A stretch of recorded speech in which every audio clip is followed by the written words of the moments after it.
everybody, it's Michael Termini with the Game House, and today I'm joined by C9 Zven after a massive W in the LCS finals. So after the game, you talked pretty publicly about how you think C9 support is an easy role. So I kind of want to get elaborated thoughts on that. Do you think it's like an easy role for solo queue, pro player, everything? I don't think it's an easy role, but it's probably the easiest role to get carried in if you have the best teammates in every role, right? You could be like, yeah, support, you can probably play Lulu and Yuumi and just shield people and put some defensive ward stuff, but you know, it's not easy. It's just like playing range supports isn't that far away from playing range AD carries, and I have the best ADC in the league by a pretty large margin, and I have the best jungler as well, who works well with enchanters. You know, he's always been a good like Olaf player, and so I was like full engaged player. His job is to engage, and this meta fits all of us perfectly.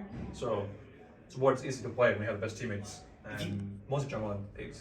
If you guys were in a different meta, like Nautilus, Leona meta, per se, do you think the C9 would have different results this year? I mean, I played Nautilus against CLG, and you know, I was in top lane ganking for Fudge and getting him ahead, you know, against CLG, and I was playing Mumu, even in hard games, and I think I did well in those games. We lost, sure, in the Mumu game, but I did what I had to, and I think that I can play those champions, and I'm looking forward to maybe playing more of those in the future. Do you think like the overall strength of NA supports is really that good, or do you think like when you look at the LEC, for instance, you're like, this group of supports is so much better than NAs, or do you think that they're generally, you know, pretty decent or about the same?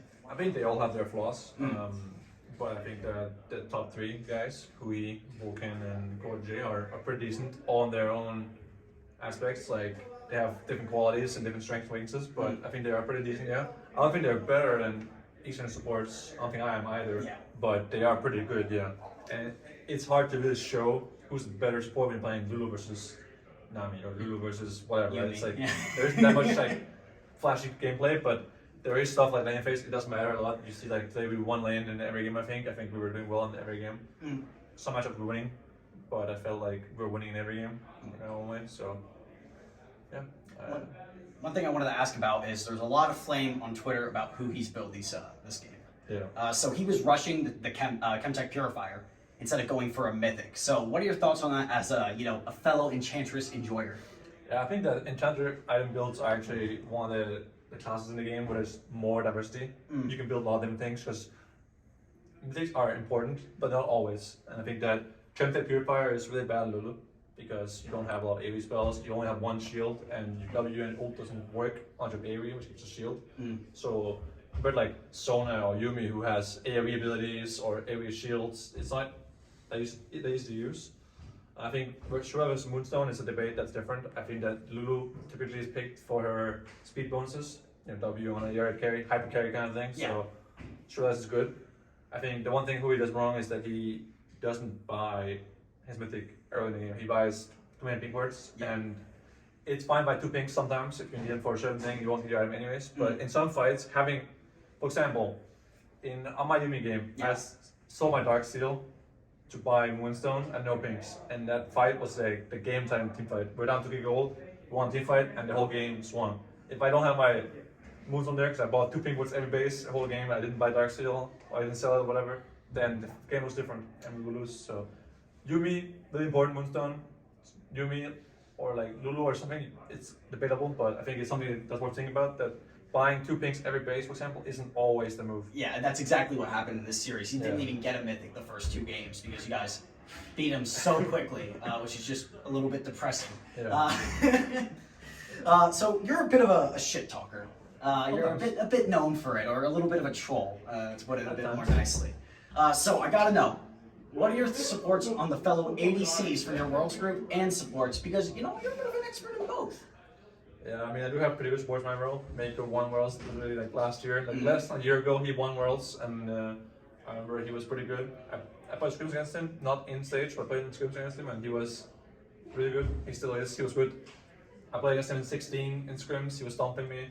Now I'm playing against him 6 years later, he's still on top, so that guy is really good, and I'm looking forward to it. Hillsong has been having more bad moments than he usually had recently, but him and Upside was a good ball lane. I think I might play against Fnatic if they make a most likely they'll be in our group, So our lane or like our group will be stacked with support players and just blinds in general.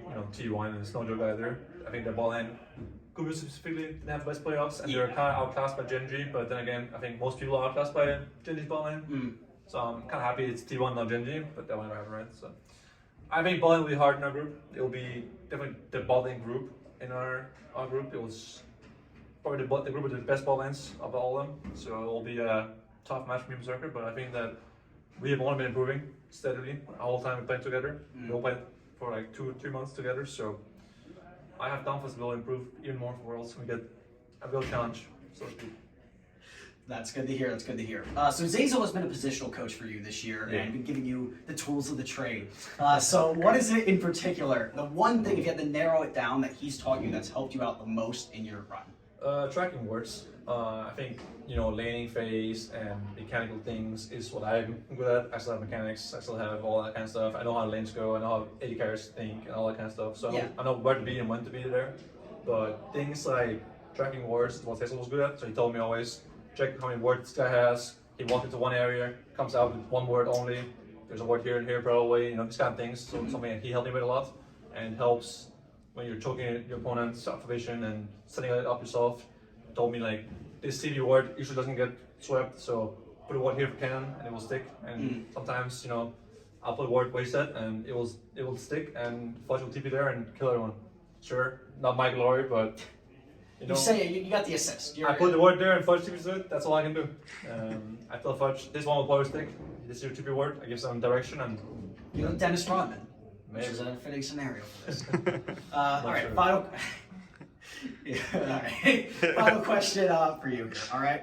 So, C9 is the group known, the NA team known for getting out of Worlds groups. Happened last year, happened back in 2018.